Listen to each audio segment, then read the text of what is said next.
All right, everybody, welcome back to another edition of Move to Premium. I'm your host, Darren Walters, and in today's episode, we are going to talk about yet another epiphany that I had.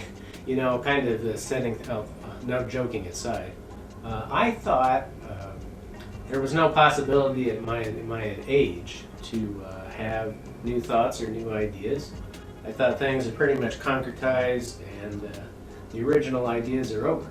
Well, believe it or not, I thought of something else to instill in NUFTA, and that is the concept of maybe having I guess you'd call it an auction at the beginning of the game. And what I mean by that is, let's say if we take a look at our example, actually our example wouldn't have crops out to begin with. My apologies.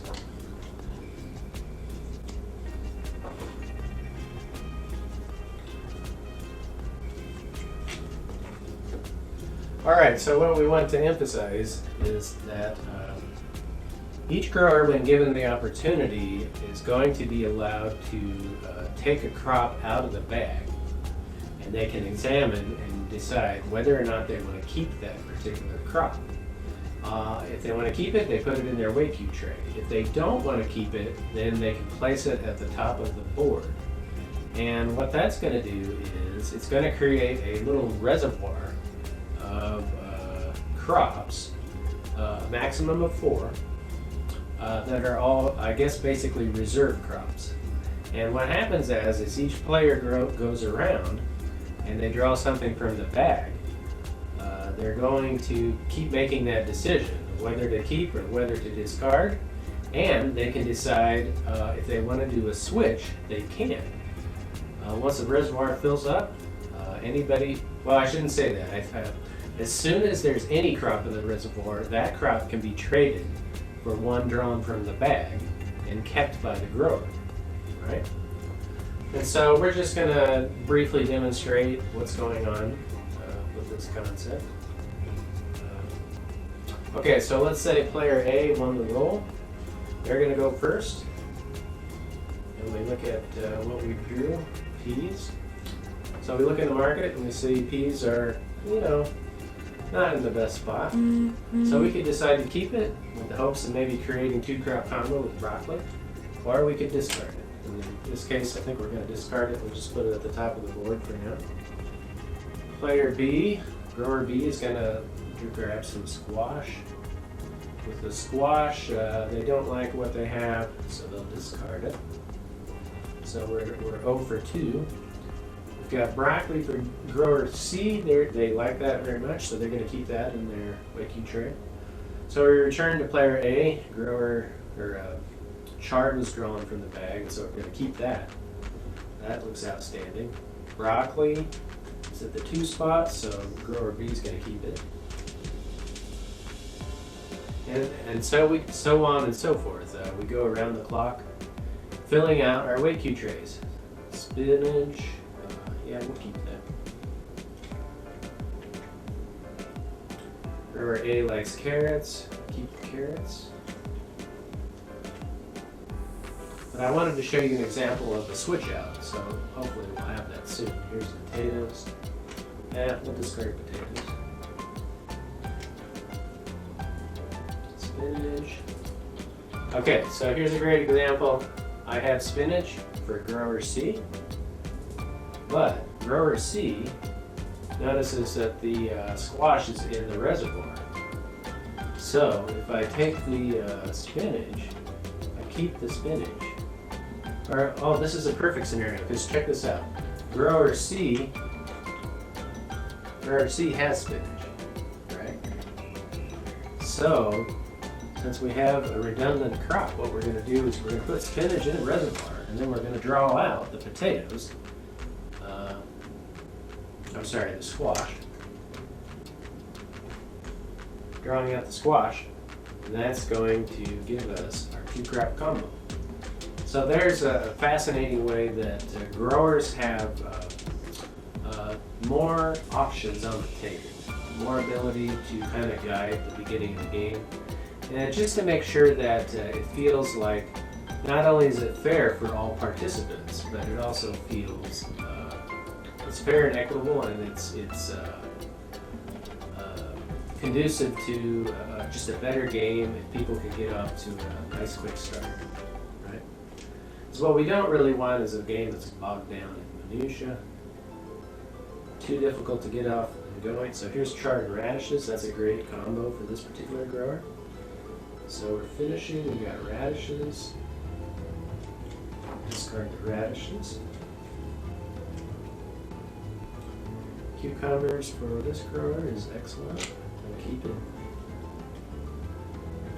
Kale. I don't know what to do with it. Okay, so now we have a crop that we want to discard but we can't, right? So we have to decide, are we going to keep the kale or are we going to take one of the discards? And I think a good idea is to discard the kale and keep the peas, because the peas, if we'll notice, is higher up in the market and we might score that broccoli. Who knows? Okay, so here's spinach. Over here is beans. We don't want beans, so that'll keep. I'll take the spinach.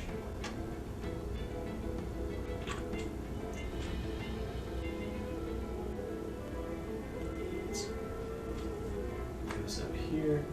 Take the radishes. So notice how we took the radishes. We put beans up here. Grower A likes radishes because check out the chart in their weight cube tray. I guess we already had radishes. So either way, it's a pretty good score. Squash for grower. For some reason, grower B can't draw anything they like, so now they're just going to reluctantly draw. Why not? They're going to try for the beans because this is a situation that just manifested itself, right? We had two beans. Beans is the undercut crop, so why not try for it? Okay, so here's chard again. This grower definitely likes chard at the top. Let's get in there. Radishes. Ooh. So if you ever get a 3-for-1 at the beginning of the game when you're drawing for crops,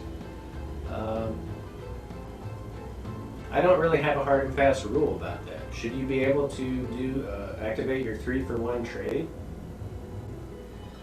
I'm going to say you're stuck with it at the very beginning of the game, but once you start rolling the dice, you begin in the safety mode, first 3 rounds, then it's safe to do a 3-for-1 trade out.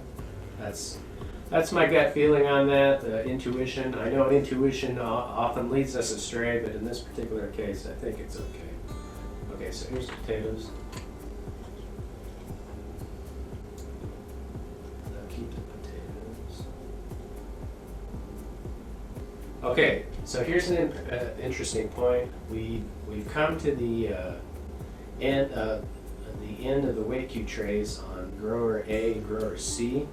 They're both full, which means gameplay keeps going clockwise until the last grower fills up entirely their weight cube tray. So there's no sudden death, is what I'm trying to say.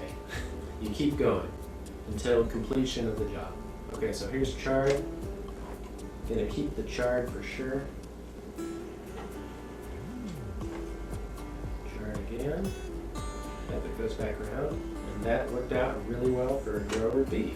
Grower B was lagging the whole time, but they made up for it and scored the major crop in the game. All right, so that's an example of what can happen on the bidding section of the game. I guess it's called, well, it's not bidding. What's a better, I'm struggling, I'm at a loss for what a better word is to call this particular procedure.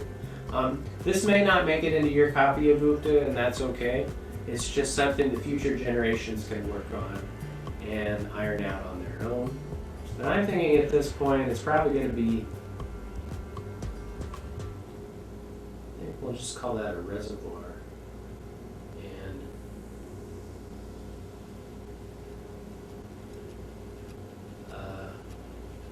what should we call it? Picking from the bag? I don't know. I'll leave it to you, viewer. If you come up with a cool suggestion or idea, let me know in the comments below, and then maybe we can discover it on our own. Anyway, let me know. Let me know what you come up with out there. All right, so I think that's going to do it for this update of UFTA. Until next time, keep on playing UFTA. See you then. Adios, everybody.